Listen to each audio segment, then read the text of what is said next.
국내 첫 수상 대중교통수단으로 기대를 모은 한강버스가 사업 시작 약 2년 만에 정식 운항을 시작합니다. 운항을 하루 앞둔 오늘 한강 여의도 선착장에서 취항식이 열렸는데요. 현장에 다녀온 건설부동산부 박세아 기자와 한강버스에 대한 자세한 이야기 나눠보겠습니다. 안녕하십니까? 네, 저도 참 궁금했었는데 오늘 오전에 폭우로 인해서 시승은 어려웠다고요?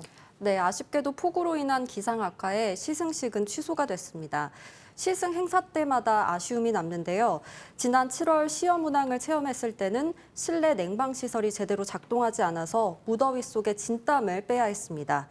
이런 문제가 오늘 개선됐는지 확인해 보고 싶었는데 실제 운항이 아닌 내부를 둘러보는 정도로 행사가 마무리가 됐습니다. 시승이 없는 반쪽짜리 취항식이 열렸지만 오세훈 서울시장은 한강버스에 대한 기대감을 드러냈는데요. 관련해서 이야기 들어보시겠습니다. 오늘의 한강버스는 바로 그 변화의 정점이자 양에서 진로의 터닝 포인트가 될 것입니다. 한강 르네상스가 그러했듯 한강버스 이전과 이후가 확연히 달라지는 경험을 하시게 될 겁니다. 네, 서울시가 한강버스를 대중교통의 수단 중에 하나로 소개해왔죠. 그런데 오늘처럼 날씨 같은 외부 환경 때문에 영향을 받아서 운항을 못하는 일이 잦아진다면 사실 이게 대중교통의 역할을 수행할 수 있을까 의문이 들긴 하는데요. 네, 맞습니다. 일단 서울시는 정식 운항이 시작되면 정시 출발은 걱정하지 않아도 된다. 이렇게 거듭 밝혔는데요. 그러면서 오늘처럼 짧은 시간 극한호우가 발생하거나 댐 방류량이 3,000톤 이상일 경우 안전상 운항 일정이 조정될 수 있다고 밝혔습니다. 박진영 서울시 한강본부장의 답변입니다. 한강에 있는 모든 선박은 시계가 1km가 안 나오면은 운항을 중단시킵니다. 또 안전하게 그 양해 구하고 또 하선하시고 또 대기했다가 또 다음 때 또 이용하실 수 있고 뭐 이런 식으로 또 생각하시면 될 것 같습니다. 네, 그러면 이제 운항 계획에 대한 이야기를 좀 해볼 텐데요. 우선은 한강버스의 운항 소요 시간이 애초에 예상했던 것보다 많이 소요되는 것 같은데요. 요금과 소요 시간은 좀 어떻게 됩니까? 요금은 편도 기준 1회 3,000원으로 버스나 지하철 요금의 약 2배 수준입니다. 예. 기후동행 카드에 5,000원을 추가하면 한 달간 무제한 이용이 가능하고요. 대중교통 환승 할인도 받을 수 있습니다. 운항 구간은 마곡에서 잠실까지 총 7개 선착장입니다. 소요 시간은 마곡에서 잠실까지 급행 기준 82분, 일반 127분이 걸립니다. 애초 예정됐던 급행 54분, 일반 75분보다 1시간 가까이 소요 시간이 늘어났습니다. 앞으로 선박 접이안, 그러니까 선박이 들어오고 나갈 때 시간을 단축한다는 계획이지만 한강의 얕은 수심 특성상 시간이 크게 줄어들기는 어려울 것이라는 예측이 나옵니다. 또한 당분간 급행버스와 출근 시간대는 운영하지 않습니다. 운항도 안전을 고려해서 오전 11시부터 오후 9시 정도까지만 운항하기로 했는데요. 현재는 하루에 편도 7회씩 총 14회가 운영되고요. 다음 달 10일부터는 출근 시간 운행을 시작하고 연말까지 하루 48회로 운항 횟수도 늘린다는 계획입니다.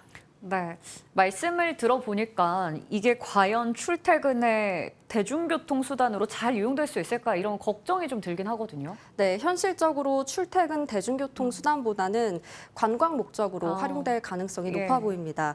현재 한강버스의 배차 간격이 1시간에서 1시간 30분인데요. 환승 인프라도 아직 부족한 상황입니다. 잠실 선착장의 경우 지하철역까지 도보 15분이 넘게 걸리는데요.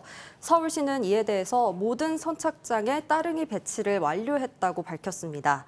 마곡과 압구정, 잠실 선착장에는 셔틀버스가 운영이 되고요. 다만 운행 시간에 출근 시간이 빠져 있어서 이 부분도 다음 달 10일 이후에 출퇴근 시간에 맞춰서 조정이 될 예정입니다. 셔틀버스 배차 간격은 마곡과 잠실 선착장은 15분, 압구정은 30분이어서 한강버스와 셔틀버스 배차 간격을 모두 맞추려면 여유 시간을 상당히 확보해야 하는 상황입니다. 관련해서 전문가 이야기 들어보시겠습니다. 대중교통이라고 하면 정시성하고 그 빈도하고 신뢰성이거든요. 그 안전을 가장 중요하게 생각해서 이런 거는 자주 있을 수밖에 없는데 그러면은 먼저 예고를 해서 다른 대체 교통 수단을 이용하게끔 해야 되는데 그러면 또다시 이제 대중교통으로서 활성화가 될 수 있겠느냐 아니면은 그냥 관광용인데 대중교통이라고 말을 부르는 거냐 하는 그런 딜레마가 있을 수밖에 없다고 판단이 되네요. 네, 이렇게 이야기를 또 들어보니까 대중교통 수단이 되기에는 정말 갈 길이 좀 멀어 보입니다. 사업 적자에 대한 우려도 계속 있었죠. 네, 한강버스 사업은 선박건조 지연으로 인해서 이미 운항 일정이 여러 번 미뤄졌습니다. 선박건조 경험이 없는 업체가 선정되면서 선박건조가 지연된 점이 주요 원인으로 지목이 되는데요. 사업비만 초기 542억 원에서 약 1,500억 원으로 늘어났습니다. 오세훈 시장은 사업이 완료된 후 업체 선정 과정에 대해서 감사를 실시하겠다고 약속한 바 있는데요. 현재 한강버스 총 12척 중 7척이 한강에 도착해 있는 상태입니다. 나머지 한 척이 곧 한강에 도착하고 추가 4척은 10월 말 이후에야 들어올 예정입니다.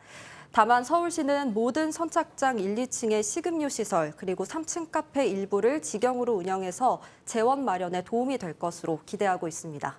네, 우여곡절 끝에 운항을 시작하는 한강버스. 앞으로 시민의 사랑을 받는 대중교통 수단이 될 수 있을지 지켜봐야 될 것 같습니다. 오늘 박세아 기자와 함께했습니다. 말씀 감사합니다.